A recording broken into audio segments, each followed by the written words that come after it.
دوستو Turkish currency lira گر رہی ہے۔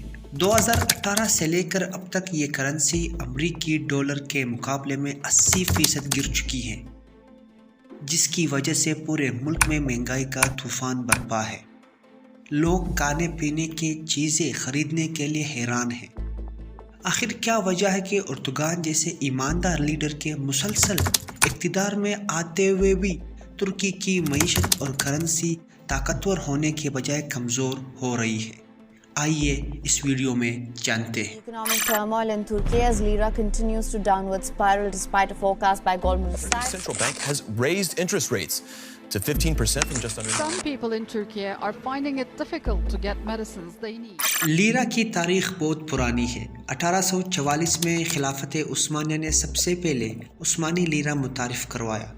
1923 میں جب خلافت عثمانیہ کی شیراز بکھر گئی تو عثمانی لیرا کو ترکش لیرا میں چینج کیا گیا۔ 1970 تک دوستو ترکش کرنسی کافی سٹیبل کرنسی تھی، لیکن 1970 کے بعد 1980 تک لیرا بہت ہی کمزور ہو گئی، جس کی سب سے اہم وجہ ملک میں بڑھتی ہوئی غربت تھی، جس نے لیرا کو بڑی تیزی کے ساتھ ڈی ویلیو کر دیا تھا۔ اب ترکش اکانومی کو مضبوط کرنے کے لیے اس وقت کے ڈپٹی پرائم منسٹر ترکت اوزول نے اکنامک ڈیولپمنٹ اسٹریٹجیز بنائی، پرائیویٹ انویسٹمنٹ کو انکریج کیا اور اسی طرح فری ٹریڈ زون کو اسٹیبلش کیا، جس سے ملکی غربت 140 سے 35% پر پہنچ گئی۔ ترکت اوزول کی ان پالیسیز کی وجہ سے 1987 میں ترکش جی ڈی پی 7.5% ہو گئی تھی۔ اسی طرح ترکی کی ٹوٹل ایکسپورٹ 1992 میں 26.2 بلین ڈالر تک پہنچ گئی تھی۔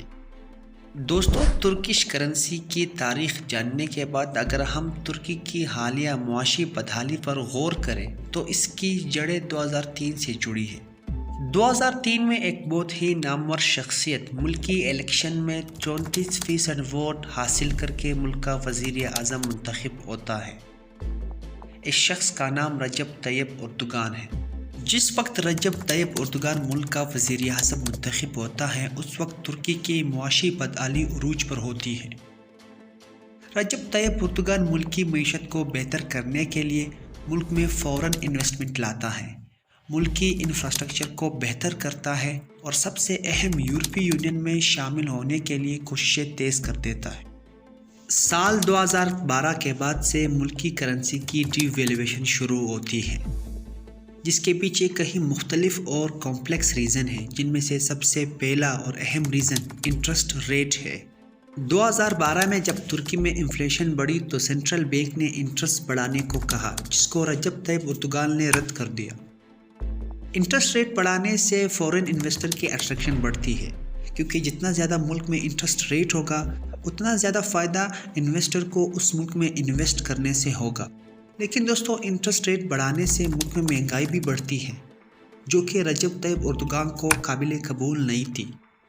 اسی لیے انٹرسٹ ریٹ نہ بڑھانے سے فورن انویسٹر ترکی سے جانے لگے، جس سے ملکی معیشت کمزور ہونے لگی اور لیرا گرنے لگا۔ ترکی ایک ایسا ملک ہے جو دنیا کے دو بڑے کانٹیننٹس کو آپس میں ملاتا ہے۔ ترکی اور یورپی یونین کی ٹوٹل ٹریڈ 2022 تک 198.1 بلین یوروز تھی۔ اسی طرح ترکش ایکسپورٹ مڈل ایسٹ کی طرف 25 بلین ڈالر تھی۔ اب دوستو اگر ان دو ایریاز میں حالات خراب ہوتے ہیں تو نقصان ترکش اکانومی اور کرنسی کو ہی زیادہ تر ہوتا ہے۔ ان ایریاز میں حالات خراب ہونے کی وجہ سے ترکش تجارت، ڈیفنس اور ٹورزم انڈسٹری بری طرح متاثر ہو سکتی ہے۔ ترکش اکانومی کا ایک اور اہم مسئلہ ترکش ٹریڈ ڈیفیسٹ ہے۔ ترکی اپنے ایکسپورٹ کے مقابلے میں امپورٹ زیادہ کرتی ہے۔ مثال کے طور پر ترکی $100 کے گڈز بیچتی ہے تو اس کے مقابلے میں $150 کے گڈز خریدتی ہے۔ اب $50 کو حاصل کرنے کے لیے ترکی لون لیتا ہے، جس سے ملک پر قرضہ بڑھتا ہے اور اسی طرح قرضے کو ادا کرنے کے لیے ملک میں مہنگائی بڑھا دی جاتی ہے تاکہ حکومت کو قرضے ادا کرنے کے لیے ریونیو حاصل ہو سکے۔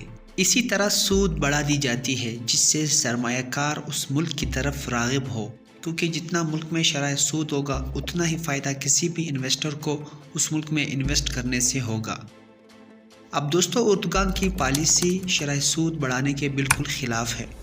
اردوغان کے مطابق اگر ترکش عوام خود اپنی چیزیں بنائے اور پھر اسے دوسرے ممالک کو ایکسپورٹ کر لے تو اس طریقے سے وہ معاشی مشکل سے نکل سکتے ہیں، کیونکہ سود پر سود بڑھانے سے ملک میں مہنگائی ہوگی اور لوکل انڈسٹریز بالکل تباہ ہو جائے گی۔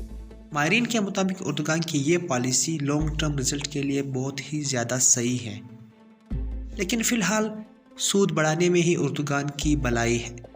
اب اگر اردوغان کی کوششوں کو دیکھا جائے تو معاشی استحکام کے لیے حال ہی میں سعودی عرب اور دوسرے عرب ممالک کے دورے سے اردوغان نے $50 بلین انویسٹمنٹ ترکی میں لائی ہے، جو کہ بہت ہی خوش آئند بات ہے۔ لیکن کیا آنے والے وقت میں اردوغان کی پالیسی کامیاب ہوگی یا نہیں؟ دوستو، اس سوال کے جواب کے لیے کمنٹ سیکشن میں ضرور اپنی رائے دیں، اور اگر آپ زوراور پر نئے تو چینل کو سبسکرائب کرنا مت بھولیے اور اپنے دوستوں کے ساتھ ویڈیوز کو ضرور شیئر کریں تاکہ وہ بھی اس سے جانکاری حاصل کر سکیں۔ اللہ حافظ۔